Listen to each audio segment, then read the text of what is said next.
than an insect. Yes, let's rise to the top like a bench press. Lift and extend like a drift in the wind, cause it exists within. So pop footing above the rim like Jordan. Soaring over the heads, we stay soaring, ignoring any limitations they putting on us. Dormant, daydreaming, leaving the Earth's orbit. The sky ain't the limit, we rarely in search for it. So lend me your ears, make sure you're listening clear. Freedom exists in the air, that's why I'm taking you there. Who cares? You scared of the heights, bungee jumping with mic cords, using my life force like yours, and ride through the stars as we rise through the bars. Black astronauts, man, we tryna go far.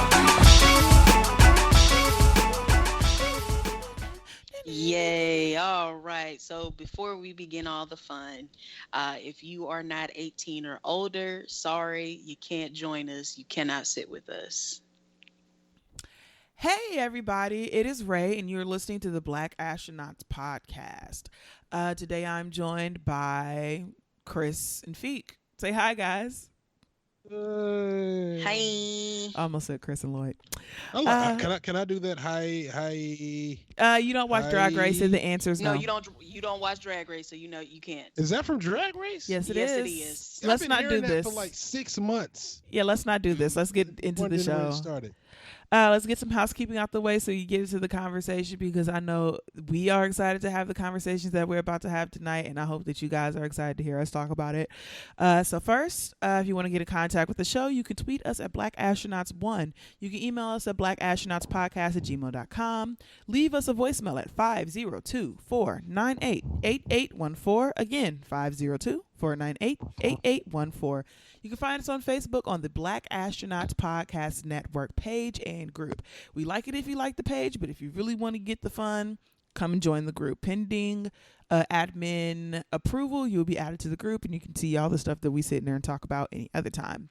If you would like to get some merch, don't come in there with that fuck shit, though. Please don't. Please don't.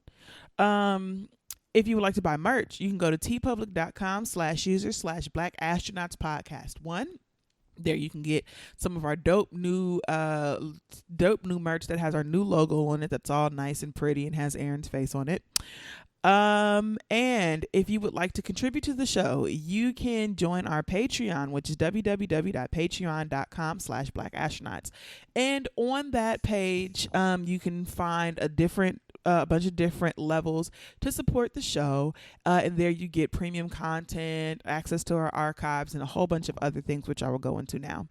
If you donate $3, you will get a shout out on the main BAP and access to our archives. $5 includes a shout out on all shows, archives, access to our monthly firesides, a quarterly giveaway of $75 Amazon gift card, which we will be doing soon. And if you donate $10 or more, you will get a shout out on all the shows, archives, firesides, a quarterly giveaway of $75 plus our bonus content, such as our Blackatologies, which I think that we're about to start back up. So I hope you guys are excited for that. But anyway, I'm going to have Feeq shout out our patrons. Please, Feeq, if you will. Shout out to Ray for getting through that so effectively. I feel like we should just cut the bullshit and just record you doing that and put it at the front of every show. I wish. Neither me nor Aaron does that well or as well as you. Okay, I don't do it as well as you. Yeah, well. All right, I'll just put it out there. Yeah. I agree. What I do well is read off names from this list to shout out our Patreon patrons. So let me go ahead and go through that. For wash folks who take naps before the club and never show up, Shadrack C, Black is Sean, Nutella is Life, Sadida H, Justin C for our Do It for Hip Hop podcast, Just DeAndre, Veggie Vixen, Ron B, V Williams, Feeks Beard, Peter H, Pasto Chene, The Legendary Shogun, Felt 5, Deloya, Shlonda W, Wonga, Cameron B, Mr. Brent, Simo, Ashley G, Chonilla, Knowledge Dre, The Disrespectful One MJ, Donald, Ophelia Ono, Teddy Funk, Charlie Snowflake, Angela D, My Fluffy Puffs, DJ Food and Drink, For Wash Folks, Ariana, Nikki M, Devo G, Tasha Salad, Sean E, Jordan H, Scrum Master Flash, Lauren H, Lauren S, The Valentine Cast, Hirojo Shibe, Space Odyssey Network, Jesse T, Monique, J Muddy Clark, Byron T, and the legendary 11 ? Yeah, appreciate all of y'all for supporting the show. And with that, let's talk about these Drake L's. Yeah. Well, before we I do got- that, we have I a got little smoke. bit of feedback to read. Just real quick, we have it from William P. It says, "What up, crew? This is your brown astronaut Will again. Man, oh man, I'm gonna get so much hate for this. This is how Feeq must feel before he talks. LOL. Yeah. Just playing, man. No, he's not. But I want to No, talk he's not, about and it's that true. Spotify conversation that you guys had. I must go with Teddy and Feeq on this one. We should not be okay with mass censorship. I get that R. Kelly and Chris Brown are trash, but we must separate art. If we go down that road, you know they will use it against us to censor everything that we like. Here's my thing. Louis C.K. did some horrible shit, but he's funny as fuck. If you like his comedy, they erased that dude from the face of the earth because his dick was being flashed on women. Again, horrible thing to do, but if you have to separate the two, okay. The Kings of Comedy is one of the greatest stand-up ever, but if you can break Twitter full of hashtags with everything... Oh, but you can break Twitter with full of hashtags with everything that was said in there. Before I get all of the hate, I'm just saying that once we start censoring artists, white people will take This Is America from us. Take care, astronauts. Peace. Peace. Kind of agree with him, but we already know that. Yeah, I kind of agree with it overall. I just think that it's not like mass censorship. I think that if they were to completely take them off the platform, it would be considered like mass censorship. But they just like took them off a playlist. You can still go and find them if you want. You can add them to your own playlist. They are just Right. not promoting That is them true. on the playlist. And That is I think that that's a good midpoint. Like if you're gonna do something, that's what I would do, because I agree that mass censorship and taking them completely off of the platform would be too much, because then we got to kick everybody off. But if we start taking our most egregious people and just being like, okay, well, we're going to put them over there, and if you want to listen to them, you specifically have to go find them, I'm fine with that. Yep. I forgot that was exactly what they did. So yeah, definitely. Yeah. So I'll allow it. yeah, Did we have any other feedback? I don't think so. For you guys who don't know, Aaron is actually sick at the moment. So if you guys can send your thoughts and prayers and unicorn and zebra pictures to him, that would be zebras. great. So just if you want to just like show some love to Aaron, just Google zebra yiffing and send the top 5 pictures that you get from that, and just send it to him. DM him or on Twitter or Facebook. Don't do it at work though.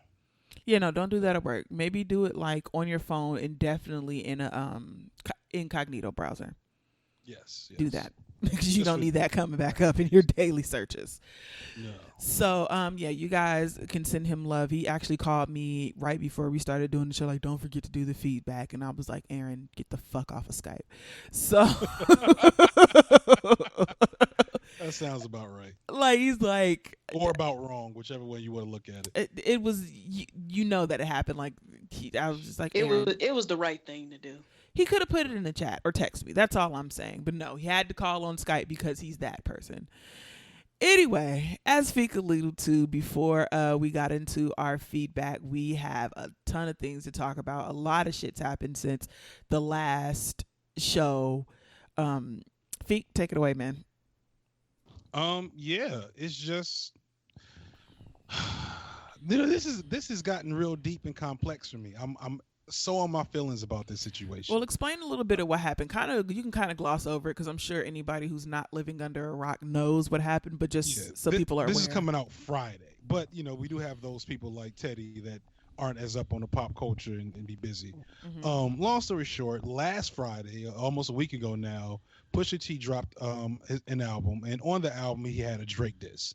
As I was saying, Pusha T has been throwing darts at Drake and Cash Money for a couple of years now, and he dropped the diss track on the album. The diss track was cool, and then literally that day, like by the time people got home from work, Drake had dropped his diss track in response, and it was pretty solid. Like I always thought Back to Back was highly overrated. I think it was just the idea that Drake was winning a rap battle that had people, kind of blown away. So this was kind of on par with that. And, people were like, oh, Pusha, what you going to do? I don't know. Was people even looking for Pusha to respond? Did we all just assume he was going to lose just because we had been here before? I think that people were still looking and hoping for a response, just because it was like, don't let him do you. Shit. I mean, because this was an entertaining beef. Like we knew that this had real potential to be like some real shit. You know, like we were all like, come on. Come on. You know. Don't be scared of Drake. Don't. He killed Meek Mill, but Meek wasn't at his best. And if there's one thing we've learned from this, Meek Mill clearly wasn't fucking trying. Like, no, we can go on. We can talk about that later. But go ahead. Coming back in a sec. We'll circle back around to that. So what was that? Tuesday, I feel like Pusha T drops his response. And his response came through pretty damn hard. He insulted Drake's childhood, his tragic mulatto complex, his mama, his dying friend, and then he exposed that Drake had allegedly still at this point, although so much of the information coming out of it makes it seem like it's pretty true, that Drake had a child with, I'm not gonna call her a porn star, although that term doesn't have as much of a negative connotation for me as it might be for other people, but a woman who was involved in the adult entertainment industry and was hiding the child in another country. I'm assuming Canada. Does anybody know exactly where this child is? She's French. She's Yeah. French. It's Yeah, France. French. She's Oh, French. okay. That's wow.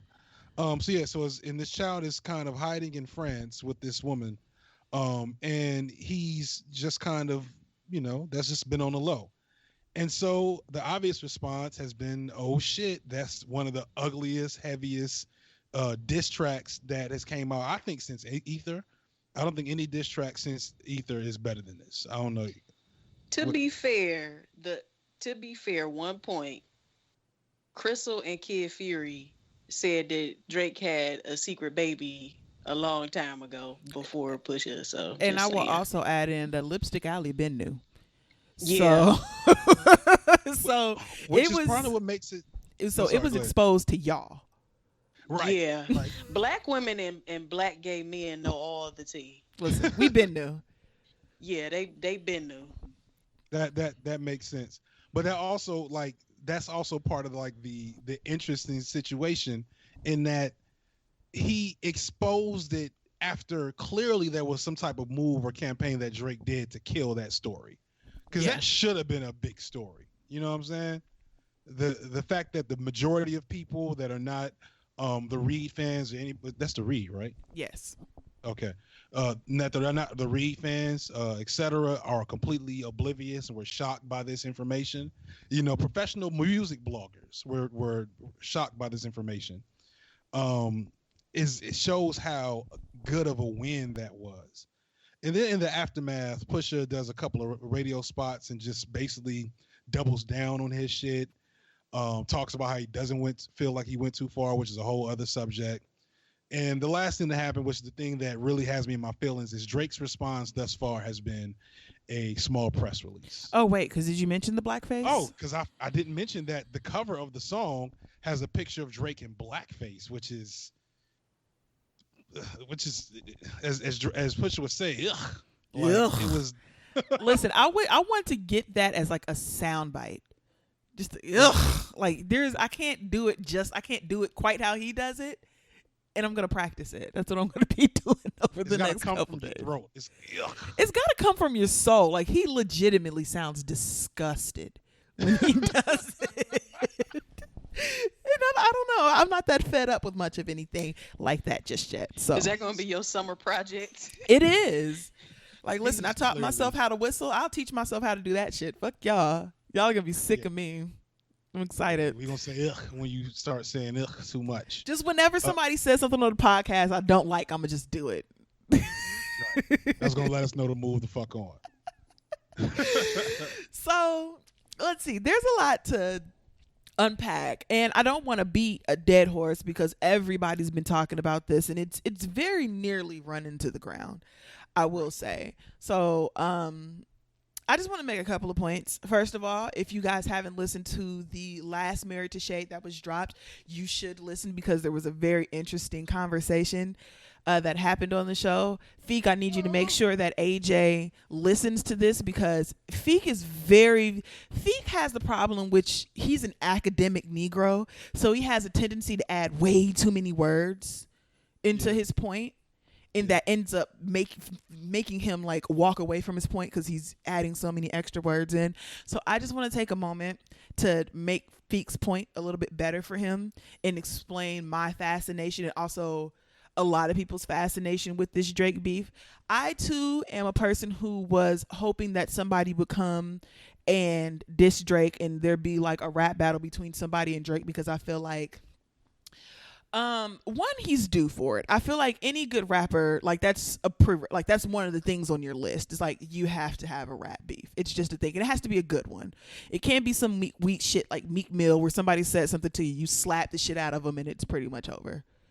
You know, Right. that's not really a thing. And so, Yeah, I get that.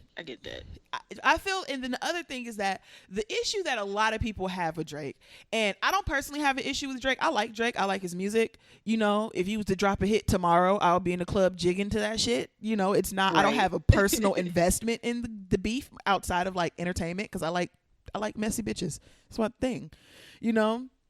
But Drake is somebody who came into the game and got his clout from riding other niggas' waves. Not just riding niggas' waves, but hopping on and kind of stealing niggas' waves overall. A lot of people claim that he came in and like kind of stole Kid Cudi's thing, and that was like how he got in, and then from there he's kind of jumped around and attached himself to the right people to get himself to where he was. And that is without mentioning the fact that he is also very talented. You can't take that away from him. The nigga can make a hit. He has good business savvy, and you can't take that away from him. He's a successful artist because he's done the right things and made the right moves. The issue that I've had with him, if you want to call it an issue, is the fact that Drake has been able to rise to the top, and has been able to use the fact that he's been so popular to pick and choose his battles, which isn't a negative thing, because everybody gets, when you're on top, that's one of the perks of being the number one seed. Nigga, I get to pick and choose who I'm going to respond to. Right. You know? The thing is that I feel like Drake has had the option to pick his battles, so he's chose the battles that he thinks that he's going to win. And he hasn't necessarily won those battles with words. He's won it with clout. Yeah. And when it comes to hip hop, clout is only one brick. You got to be able, you can't win the battle with that one with just clout. See Nicki Minaj and Remy Ma.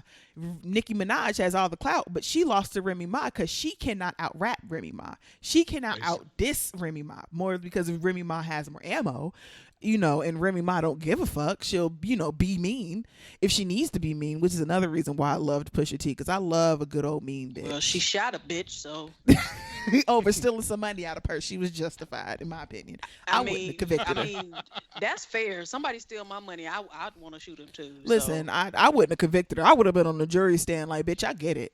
So, you know, but so your point. Well, I'm sorry. You're right. Let me get back to my point. My point is that Drake has been overdue to get checked. And what I said in our Facebook chat is that Drake has been able to dodge a lot of shit because of his popularity, and Pusha T came up and hit his ass directly in the jaw.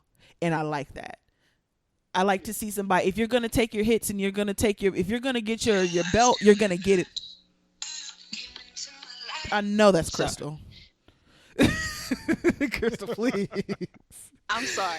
I thought it was on mute. I was trying to watch something for Queer Eye. It's fine. No, but overall, it's just that Drake has been able to. Fuck, I lost my train of thought. What was I saying, Feeq?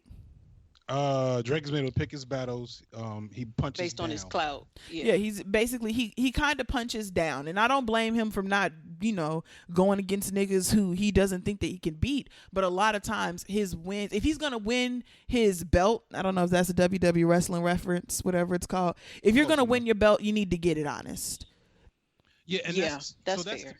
That's to me the interesting thing that, you know, because I've been playing with this idea. I would have got this blog out, but niggas real life work shit been heavy, so man. I have, you know, just all 3,000 of them words are still sitting in my brain. But the thing that I'm arriving at recently, especially in this bullshit today, we're releasing the statement. That shit like burned my spirit, cause you don't. What he said, or just no, the him fact that releasing he did it. that his response to a diss track was to release a statement, not to get to the studio and put Oh, okay. speed on record, but was to allow. He probably talked that over with his manager and his PR person. He protected his brand first instead of protecting his rep, and that's just anti hip hop to me. You know what I'm saying? That's some shit I wouldn't expect Macklemore to do. You know. Uh, Damn. I'm just being Well, real. damn. And then I had to like really think about it. Like a couple of years ago, we joked. We like Drake did not like it was before Meek Mill situation. Drake had somehow snuck out the corner we kept him in for the first 6-7 years of his career. Mm-hmm. You know what I'm saying? Right about started from the bottom. I feel like suddenly Drake was out and like, no, I'm a real rapper. I'm collabing with everybody. You want a hot verse? You know what I'm saying? I don't have to be on the track with Wayne or Nicki all the time. I can jump on with anybody, which is when he really started that wave jumping habit. That's not when he started it, but that's when it became like prominent. And it just really hit me that Joe Budden is right. You know, this whole time that's a sentence I thought I'd never hear. So Right. hard to agree with you. You know that I would be on your side, and then you do some shit like that, and I gotta look at you and cross back over the line. Wait. We got to back up and rewind because I ain't caught up. What did Joe Budden say about Drake? Well, no, it's Joe Budden's attitude towards hip hop in general. I realize I agree with him a lot more than I thought I did. I've been a person. I don't like the new niggas, right? I've tried to listen to Yachty and Little Xan and Little Fuck and But what was he right about? Well, he basically just has been, these dudes don't respect hip hop. We shouldn't be giving them love. That's what he's been saying about all these new niggas. And the way that hip hop is right now is so proliferated. Hip hop used to have like an unofficial governing board. You know what I'm saying?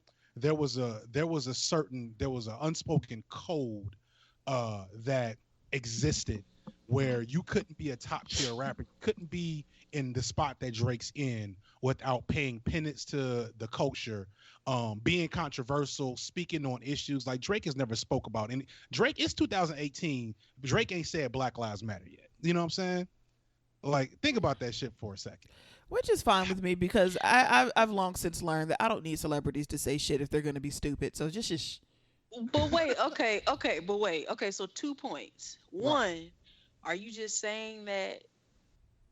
Are you saying that because it's true, or are you just getting old? And then 2, is it real? That is the question. Old, nigga? I gotta really think about that shit. Because I mean, if you think about it, every time a new generation comes up, they shit on the new music. It happens every single time. See, this is the thing. This is the thing because I kind of agree with what Feeq is saying, but then I don't, because I agree with the fact that I don't like Little Xan and whoever, but I'm also 27. Right. So I understand that the music is not for me. I don't agree with Joe Budden in the sense of it's like, these niggas shouldn't be allowed to prosper. They should be able to do whatever they want. Fuck that. Right. Me But personally, nigga, don't say you 27 like you old. But I'm saying it like, but good and goddamn well, Gucci gang is not for my grown ass. Okay, okay, fine. And so I feel like that too, right? Yeah. But the second I hadn't thing buried hip hop in my head yet. Go ahead. Chris, okay, but the second thing is when you mention Drake hasn't said Black Lives Matter. Okay, so who else do you consider a serious rapper? So here's the thing. And so that's a good point. Like, because so many rappers haven't said it, because a lot of rappers that we respect and that we bob our head to and we bump aren't very political. So yes now, but the top tier are even freaking what's the dude that made the song ass. What's his name? Big Sean? Big Sean. Even Big Sean has gotten political on record once or twice. Which one? I don't remember. Let's not get too deep because we got to get back to what we're talking about. But go ahead. But what I will say is that the top tier rappers of yesteryear, all the people who have been at the top of the game, even Lil Wayne made a song about George Bush. And Lil Wayne don't remember nothing he do right now. So going back through the tradition of who's on that top tier list of hip hop, everybody has spoken on real issues, either in person or in their music. And for Drake to inhabit that spot and to have been non-controversial, Will Smith never got to that top tier spot in hip hop. You feel me? Mhm. Because you had to pay a penance to the culture for the culture to say, okay, you are the best we have to offer. You know what I'm saying? Ludicrous. So when you say pay a penance, are you saying they have to be political? They have to value the culture more than their white fan base, which is the reason why I don't fuck with this press release, because this press release was to satisfy his fan base that was uncomfortable with anything he said or did that may have been racially charged or political statement, etc. And all these top tier people, they lose and have lost white fans because they came out and said some real shit. Now I have a Even question Kanye for you. before he went crazy. I have a question for you. Now, Yes. would you have fucked with the press release more if he would have released a response and then after the response put out the press release? Because I feel Right. like that would have been fine with me, where it's like he releases the press release, like he releases a response and then he released the press release before. Because the thing is that after some hot shit like that, the only thing that you can do is either shoot that nigga or respond. Right. That's the code. Gotta shoot that nigga. You gotta go beat that nigga ass. You gotta show up at his mama house. Right. You gotta knock on his door like real official. Like whatever phrase you use. I got smoke. Let's shoot the fair one. I need Hello, my Barbara. fade. This is Shirley. You know what I'm saying? Bull. Right. Have your mama call his mama. You know what I'm saying? These boys gotta fight. Like, And then after the fight, tell them to shake hands and shit. All that shit has to happen. And so, yeah, for him to not do that, just a slap in the face to hip hop, I think. that's interesting. Now I have a question. If he comes back with a fire ass response, would you forgive the press Nope. release? No. What he did was unforgivable. Everybody, the oldest is up. And Damn, unforgivable. unforgivable. This is an unforgivable. Woo. This is an unforgivable Whoa. transgression. All right, me. beatbox. Unforgivable. Just like where Kanye is right now. Not the same, obviously, because it's two different extremes. But this is a transgression against hip hop. That's what this was. This was him putting his white fan base and his respectability and marketability and his Sprite commercials and all that shit before the culture. And as a top tier artist, not inappropriate, inexcusable. If he was one of these new niggas, if he didn't come in with the old guard, you know what I'm saying? If he didn't do tracks with basically every dope person from the generation before Kendrick kind of marked the coming of a new era. If he didn't come up during that era, I would give him a pass, because I also wouldn't care, because I like a couple of his songs like Raven, but I'm not listening to a Drake album. But no, he came up in that era, and I feel like he should know better. He's been getting passes this far anyway, and so for him to do that, unforgivable. Well, damn, I wouldn't say all of that. I mean, Yeah, I mean, I'm probably extreme.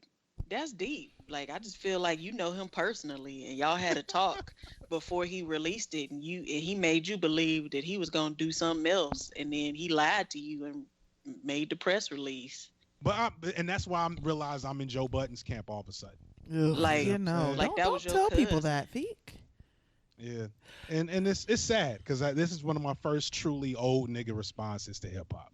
Yeah. You know, so I'm burying part of you myself. telling on yourself, yeah. Well, with this response, yes. so I mean that's pretty much that is on that until Drake comes out with something else. If he comes out with something else, which I don't think he can recover from, like I think he just needs to go ahead and take this capitalized, bolded, underlined, circled red L and just put it in his pocket. Right. And just, take his lumps. I will say this: if he doesn't respond, Mm-hmm. it's better at this point. Yeah. But what if he came back? But what if he came back with His some comeback fire was today shit? Nope, don't count. But what if he came back with some fire shit? But and he what's dug up some more- shit about Pusha T? But see, the thing is that when you're arguing, you gotta fight fire with fire. And so at first, when it was like you don't even write your own raps, and this nigga stealing your money and blah blah blah blah blah, he came back with you're a nice guy, you don't really sell drugs, all like that, and da da da da the other stuff. He came back with your best friend dying, your mom ain't shitty father, shit, you just ain't like shit. Your father. There is 2 generations of not shit on you right now. Right. I mean, and the like, third one coming under you. Yeah, that's, listen, and that's like after that, that's a lot. it's like, and then the thing is that if Drake was to come back with, "Oh nigga, I'ma kill you," nobody's gonna believe him because he's straight. Then come back and kill him on record. With Drake what? is a lyricist. But a I think lyricist. that's But if another we're reason why I'm past thinking it's okay. lyrics, we're at T. Well, what I mean is he's a spitter. He has a fire pen. Unless And if he came back with a hot, like he can dig up a couple of things. Ain't nothing gonna beat what Pusha dug up on him. So he can let that go. But he dig up 1 or 2 things, call out Pusha for all the obvious things Pusha can be called out for. He was a fucking drug dealer. Imagine a drug dealer moralizing on you. Well, the thing is though, is that like Pusha T, from what I'm understanding, Pusha T was like drug dealer light. It's even worse. Like, you dealt drugs, but I mean, he sold enough drugs for him and his brother to be on a CNN special. I mean, but Akon had everybody believing this nigga was a car thief, and he did like that. Spent time in jail. He did like 20 minutes in jail once.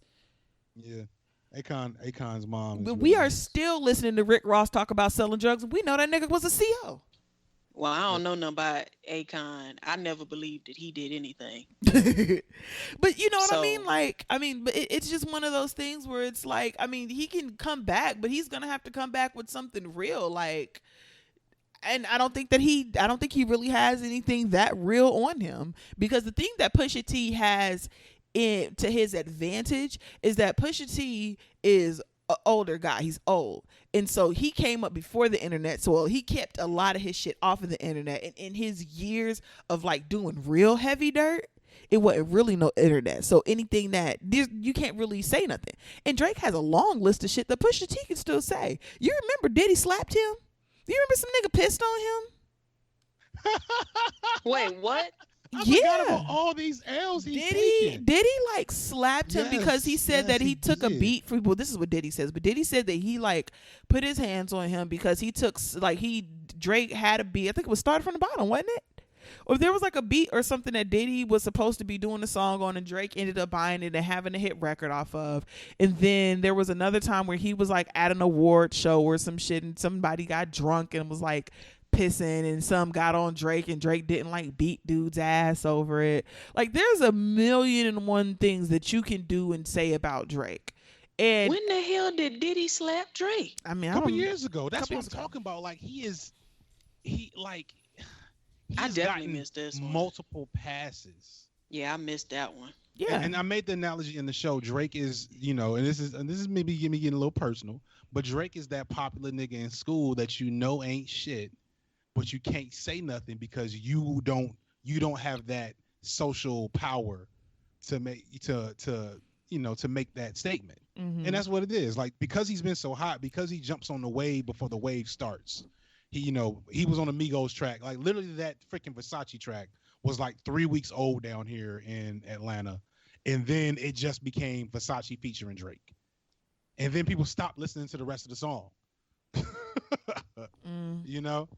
So that's what happens. He's a down puncher. And I'm happy he got his. And I'm disappointed in him all the same. I don't know. So you ready to move on? Want to talk about some awful shit? Sure, let's do it. Oh, All right. okay. Yeah. So awful shit. A British woman committed suicide after having her ovaries taken out without her consent during some type of surgery. I got a bowel disorder surgery. Yeah, hold on. Give me And 1 the second. I'm pulling up the article. What'd she do that for? That sounds like a blessing. So Crystal. not yet. Oh God! Wait, Crystal, I'm do me a sorry. favor. Where can people contact you? I just feel like that would be great if that happened to me. They were like, "Oh, you took out your ovaries by accident." I said, "What? No, I would. No, see, I would still yes. sue though. Come on, yes! I'm recommending y'all to everybody." I would still sue though, because I need my monies. I mean, that's fair, yeah. Okay, so the removal of her I got the ovaries article came Oh, up okay. during her surgery consultation. Lucinda Methune Campbell was considering a treatment for a bowel disorder in the Spire Hospital in Bristol, England in 2016. A surgeon there, Anthony Dixon, had gained international recognition for fixing patients' bowel problems with vaginal mesh implants. Miss Methune Campbell, I'm just calling her Miss Campbell because I don't got time for this double name, went ahead with the surgery and was shocked to learn afterwards that Dixon, the surgeon, had removed her ovaries. She asked him why. He said he thought he'd done me a favor and said, "I thought a woman of your age wouldn't really need her ovaries."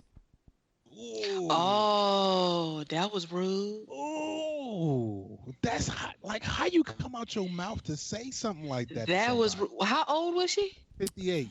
So yeah, she went through menopause, and you don't take a person body part without asking. You don't take a nigga food. yeah. You know what I'm saying? Okay, I'm so sorry. I'm insensitive. Oh, you want to feel even worse? Let me go ahead and make that worse for you. Miss Campbell was recently found dead, having hanged herself in her attic, the BBC reported. She the assistant coroner concluded her death was a suicide, saying the operation was unsuccessful and made her pain worse and affected her mental health. She was 58. Okay, well that answered part of my question. Mm-hmm. Because if I'm 58, I've already went through menopause. Why am I upset that my ovaries are gone? They out of business. Mm-hmm. I mean, but then that. you just answered that it affected her mental health. Okay, so all right. Well, this is the thing. I can't relate to what I'm about to say, but I'm gonna go ahead and say it anyway. There's a lot of women who connect like their womanly organs to their womanhood, in the same way that women who have breast cancer and they may have like a breast removed or both of their breasts removed feel like less of a woman because they don't have breasts. And I just feel like that's silly. I mean, you're a woman. I can't argue with them over that, because just because I don't feel that way doesn't mean that it's not fine for them to feel that way. And I got both of my titties, so I can't relate. I don't know how I would feel if I had to get my titties cut off. I don't know. But what's this doctor's name that's removing ovaries? Something Dixon. Give me a second. Let me scroll to the top. Let me go and make. Well, no, you don't want to make no appointment with him, because the surgery that he was supposed to do ended up being unsuccessful, and the pain was so bad the lady killed herself. Right. Oh, okay. He fucked up so bad, one of his patients committed suicide. So, no. Shit. That's a lovely loss. Miss Campbell left her 19-year-old son, Agnes, a note that read, "I'm sorry, Agnes, I love you. Best son ever." He said that his mother was in a great deal of pain after the operation. She was very upset that her ovaries had been removed. Dixon, the surgeon, had been suspended from 2 hospitals in Bristol and is being investigated by Britain's National Health Service and the General Medical Council for his mesh surgeries. Surgical mesh implants are typically used to treat conditions such as pelvic organ prolapse and stress urinary incontinence in women, according to the FDA. These conditions sometimes occur after childbirth. Dixon was also barred from performing other surgery. Another surgery called the STAR procedure, which stands for staple transanal resection of the rectum. I don't know. I don't even know what that is. That sounds real serious, though. That sounds painful as hell. Yeah. So this is the interesting thing that caught me about this article. Is one of my like weird fears. I'm a person who I am generally in good health. I have a tendency to be healthy. I haven't had any major health issues throughout my life. Knock on wood.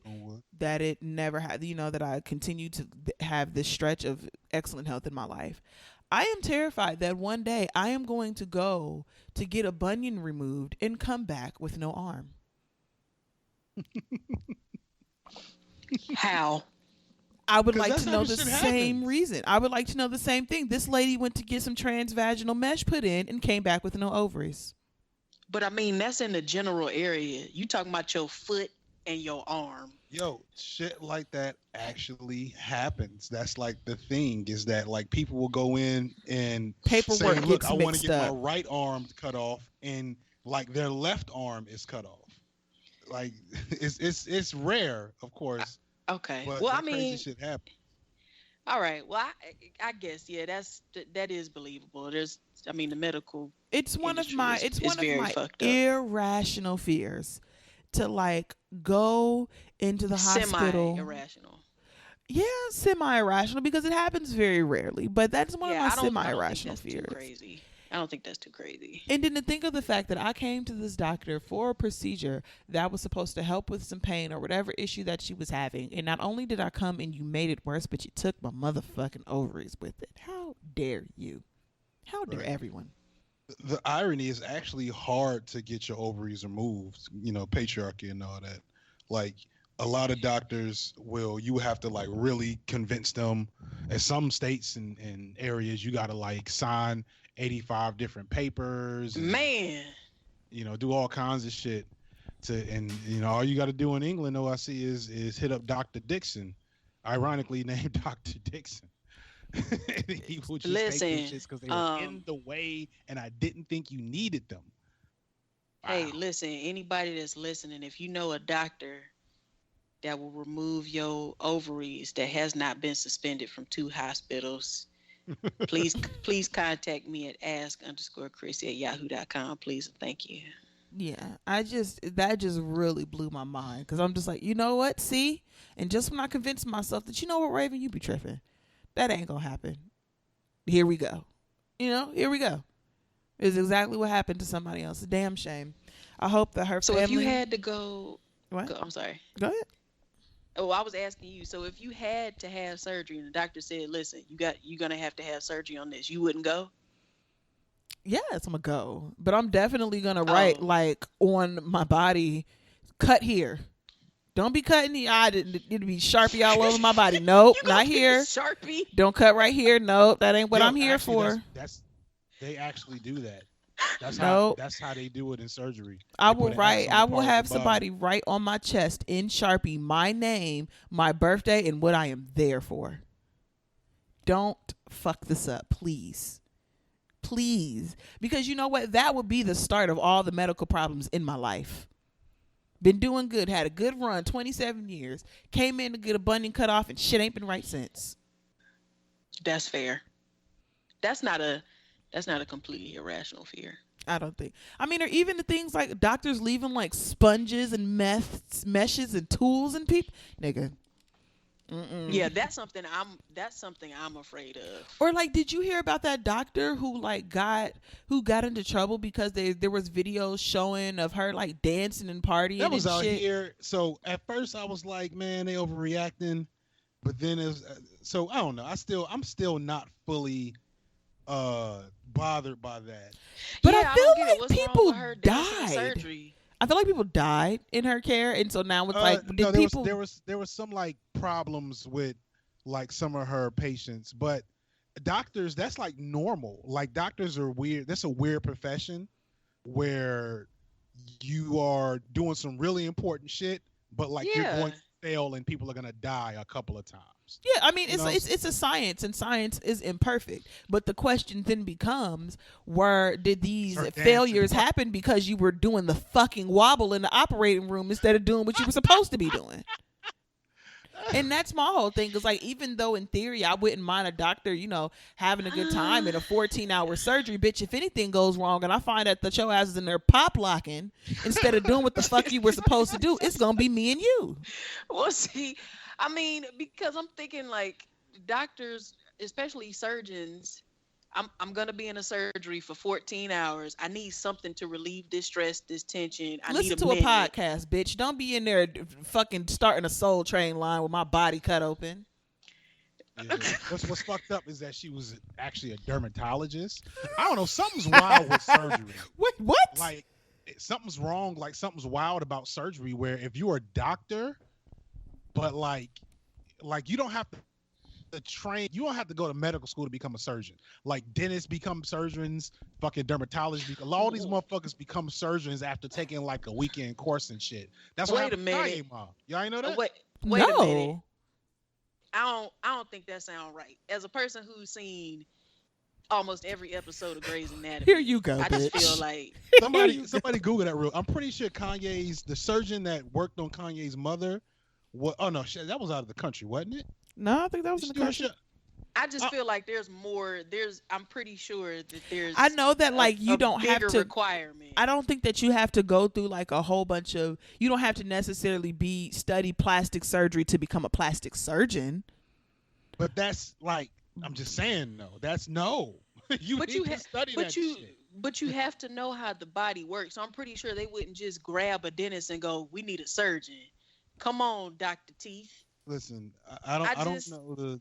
I'm pretty sure there's more to that. Yeah, I don't know. Because what I'm looking up now is, it basically is like how to become a doctor.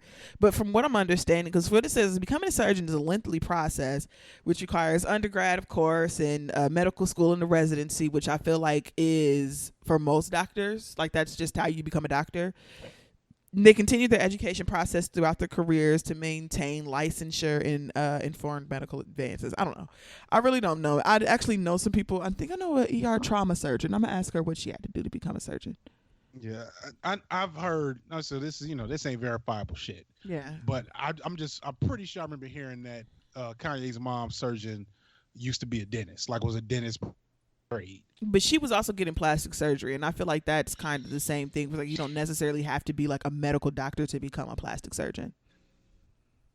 So, yeah, you do.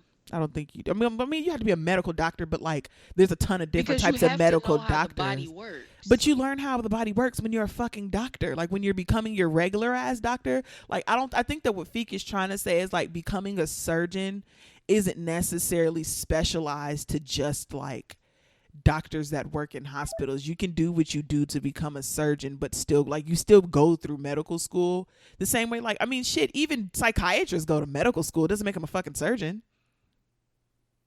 You know? That's not how I work on Grey's Anatomy. Oh, okay, Krystal. Well, shit. God forbid that Shonda Rhimes isn't intimately fucking familiar with the processes in which to become a surgeon in the middle of her boo-hoo ass TV show where a bitch steals a heart and kills somebody on a table, and then she's seeing ghosts the next season.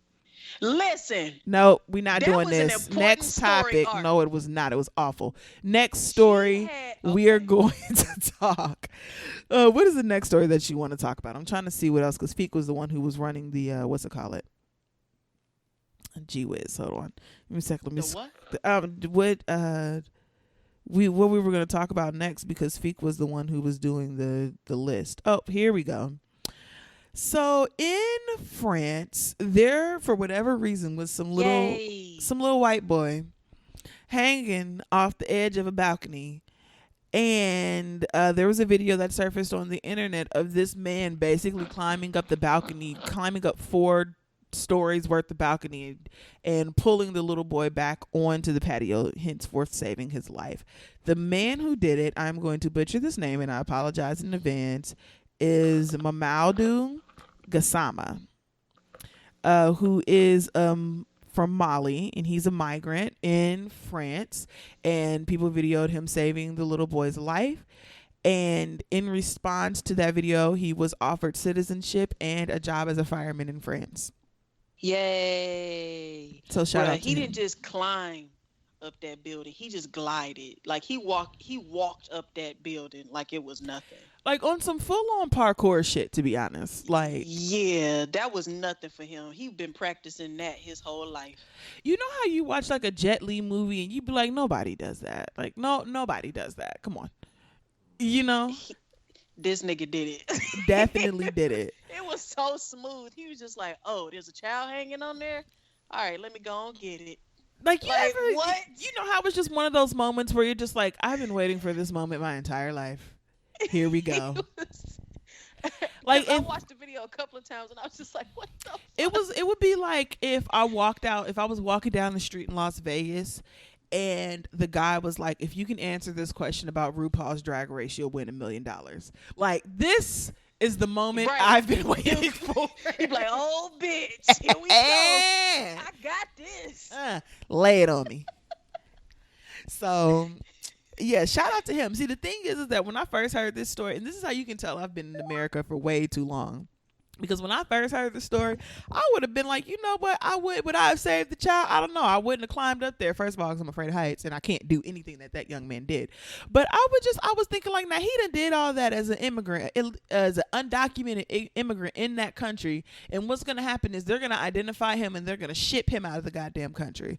But apparently Paris is at least France, not Paris. France is at least halfway about some shit because they did give him full citizenship. Yeah. So, which is amazing. Yeah, I thought that was awesome because that is something that as an immigrant you do have to consider, especially if you're undocumented. And it's like I wonder, like if when he was doing that, like he didn't think about the fact, like, oh, these people could have very well like be anti-immigration and you know all that other shit. And he's like, yeah, I'm still go swoop up there and save that little white baby. He's gonna be calling me nigger in 15 years and throw bananas on the soccer field, but you know. Right, and he didn't even hesitate. In the video, he just looked up and went, "Oh, okay, let me go and get it." Like it was a ball on the roof or something. It was crazy. I just feel like he just walked on the side of the building, like, "Oh, okay, I got it." So we're actually gonna make him our slow clap of the evening because that's a real nigga. You did a really good job. That's a real nigga.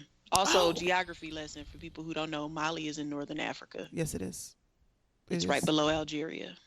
See, I couldn't have told you that, but I probably could have pointed to the general region in which it is in Africa on the map. So, shout out to me.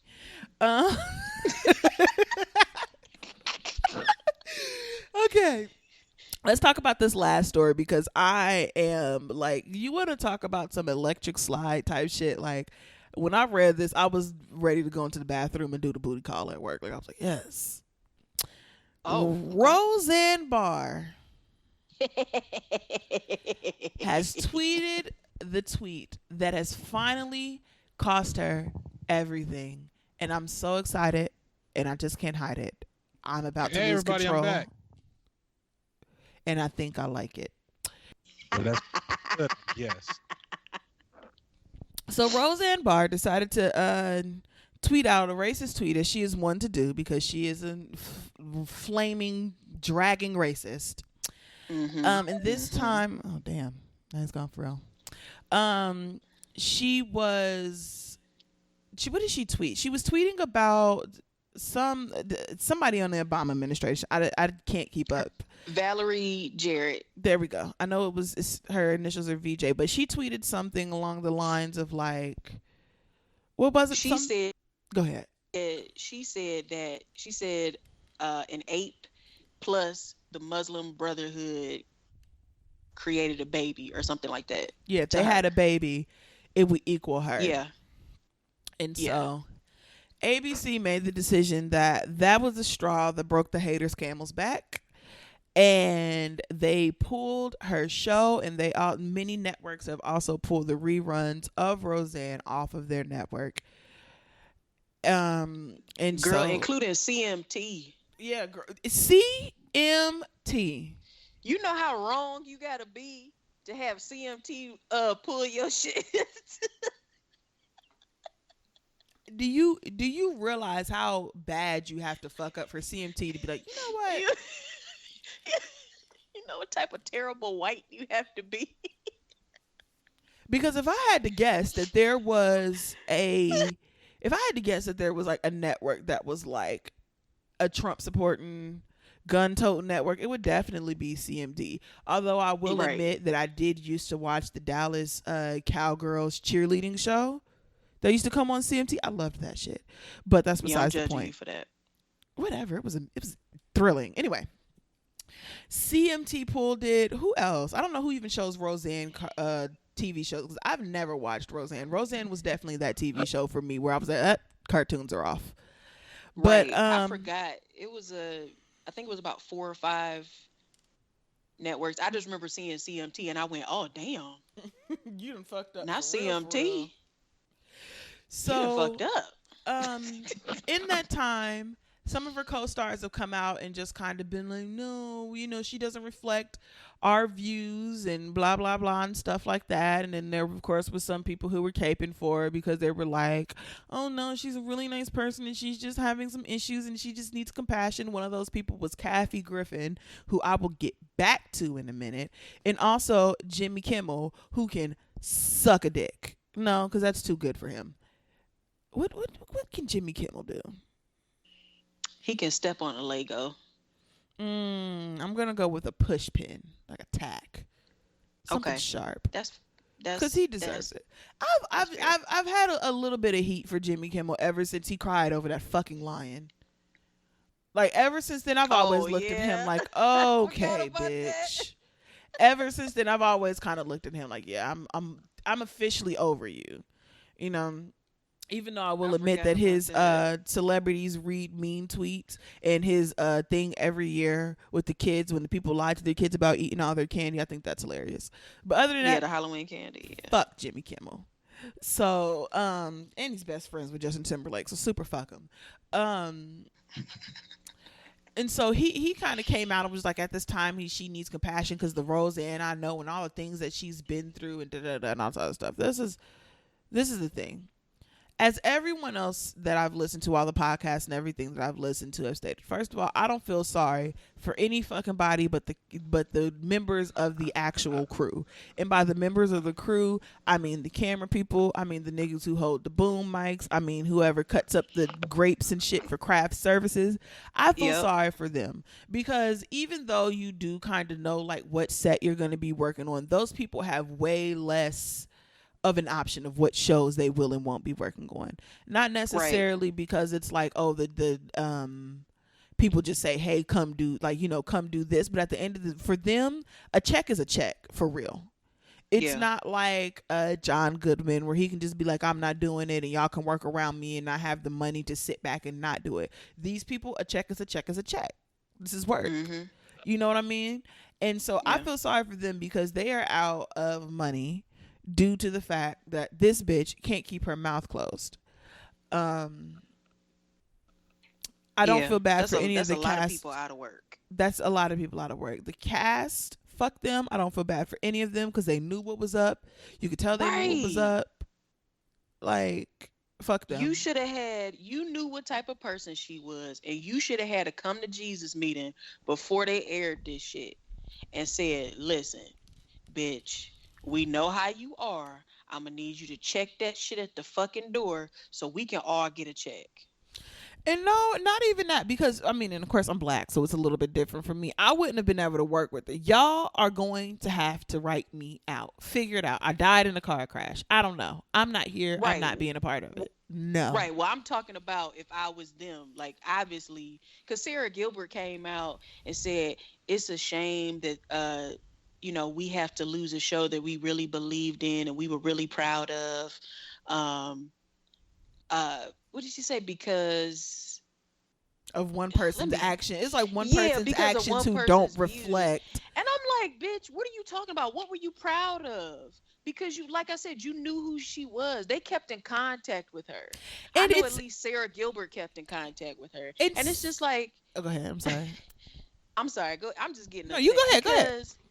Because y'all done fucked up everybody's money. And people were coming out, when this first happened, people were coming out saying, man, that's messed up. Now the cast lost their money. No, they knew how she was. They knew what she was before. And they could have figured out a way to make this work without Roseanne. Y'all could have did a spinoff without her. If y'all knew that she was that bad. I would have had a meeting with her and been like, bitch, get it together. And then if I saw that she wasn't getting it together, then I would like, let's turn this into a motherfucking spinoff.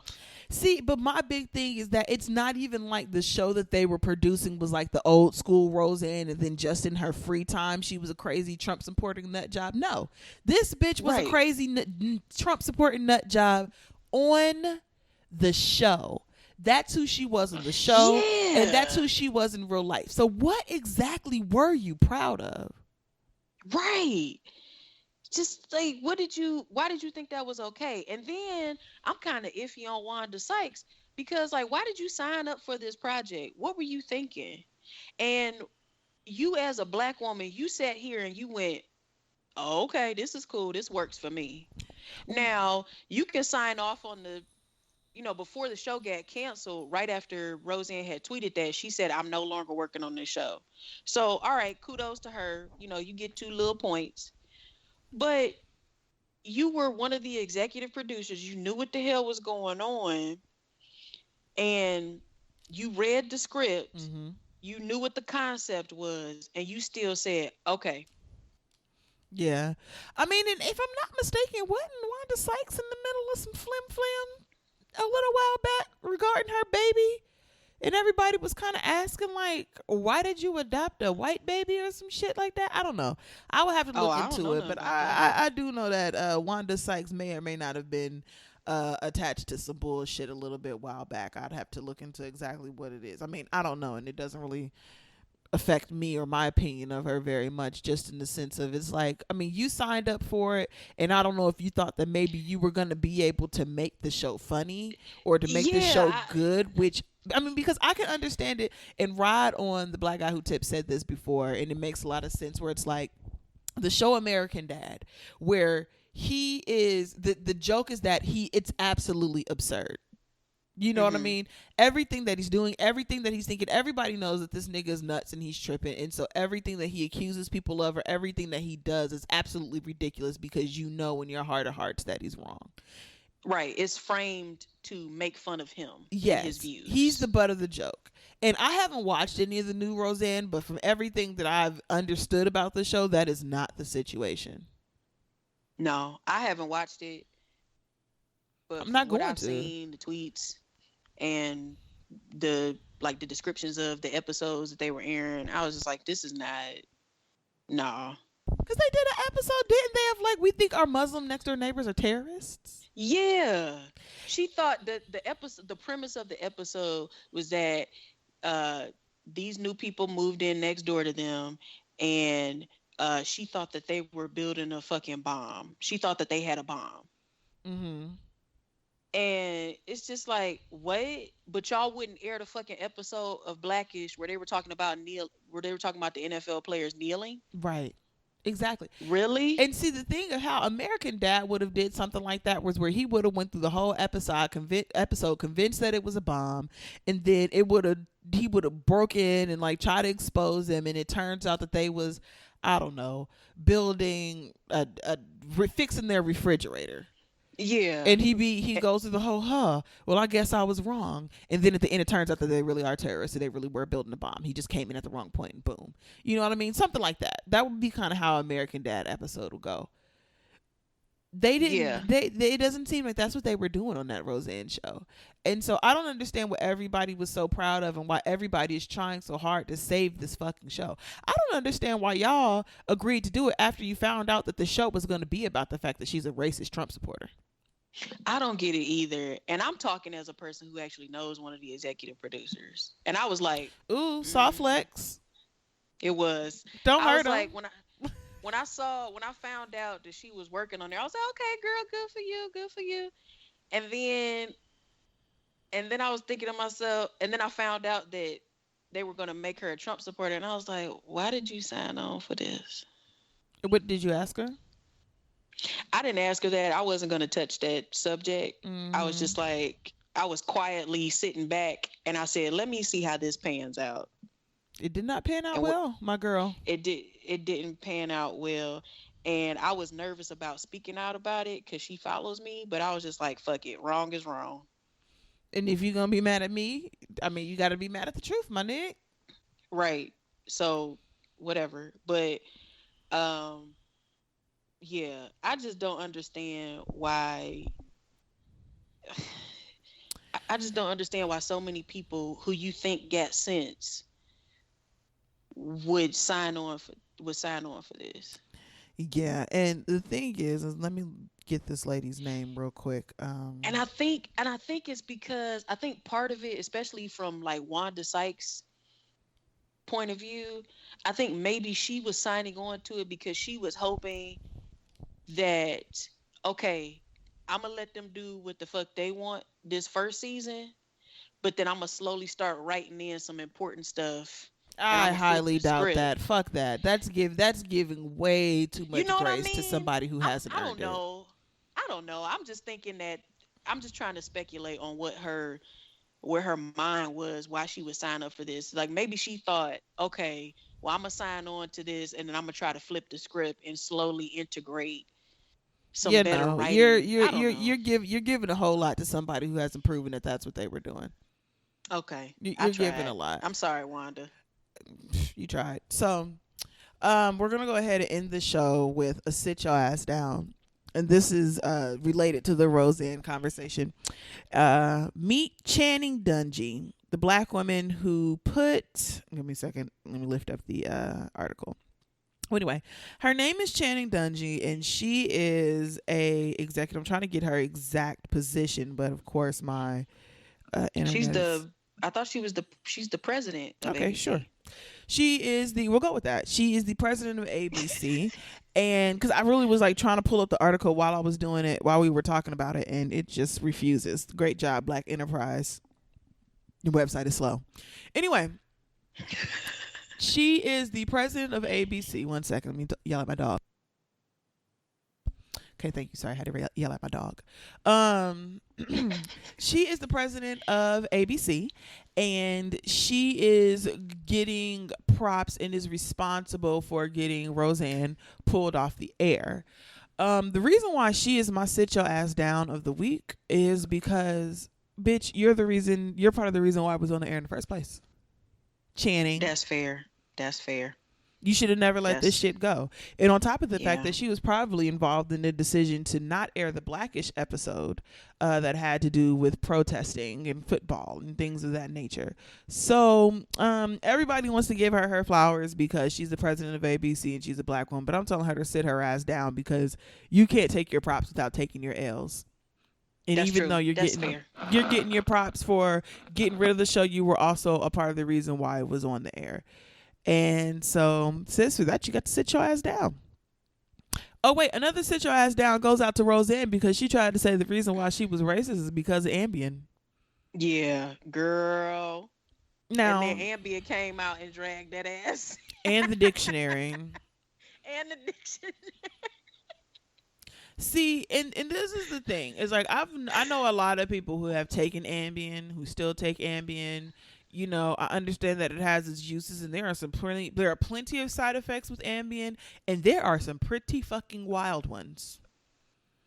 Like one of my friends who told me that she took Ambien, she said that she like ordered pizza, like she would like order pizza or like eat in her sleep and wouldn't remember it, or would like take a like she, because I think it's like I'm not exactly 100% sure what Ambien. I think it's a sleep aid, and so but like the medicine, it'll put you to sleep.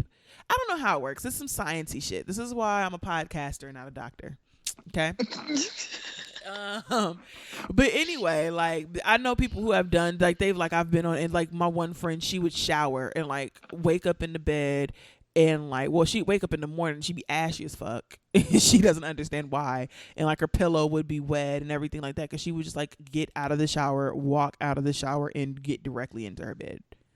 What? Yeah, it's some weird shit. But either way, Ambien doesn't make you racist. That's all I'm saying. You know what makes you racist?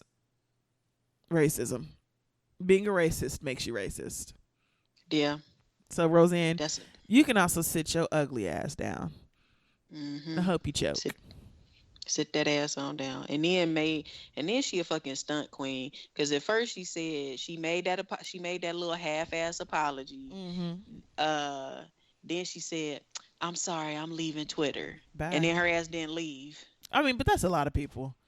I said, "Bitch, we thought you was gone. What we doing? We was dancing over your corpse. What's the problem?" Right. Why are you still here? Right. But yeah, so she can sit her ass down. I hope that she never comes back. I hope that she gets jettisoned off into the abyss. I hope that nobody watches her show. I hope that no other networks ever pick it back up, the reruns of the old season or the next season. And yeah, fuck her. Old saggy face asshole. Pretty much, yeah. So yeah, guys, we appreciate you for listening. Along the way, somewhere we lost Feeq. His computer was messing up. So if you want to get in contact with Feeq, you cannot. He doesn't really tweet.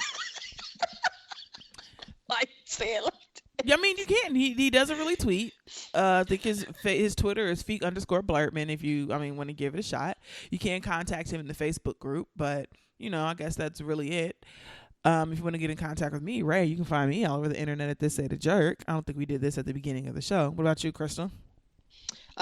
So you can find me on Twitter and Tumblr as the Chrissy Chula. You can also find me on YouTube, Instagram. Facebook as Chrissy Chula. And like I said before, if you want to email me, you can email me at ask_Chrissy@yahoo.com. I have my Patreon page. Help a sister out. It's patreon.com/Chrissy Chula. All right, guys, and just real quick, let's go through the housekeeping for the show. If you'd like to get in contact with the show, tweet us, Black Astronaut1 on Twitter. Email us at blackastronautspodcast@gmail.com. Leave a voicemail, 502-498-8814. Find us on Facebook on the Black Astronauts Podcast Network group. You can like the page if you like, but don't forget to add yourself to the group. You can get some merch at tpublic.com/user/Black-Astronauts-Podcast-1. And don't forget to hook yourself up with the Patreon, www.patreon.com/Black-Astronauts. And also, again, please do not forget to send all love and zebra pictures to Aaron B. You can find him on the Facebook group and on Facebook at AARonBAP. That's AARONBAP. Until next time, guys, peace. Go Cavs!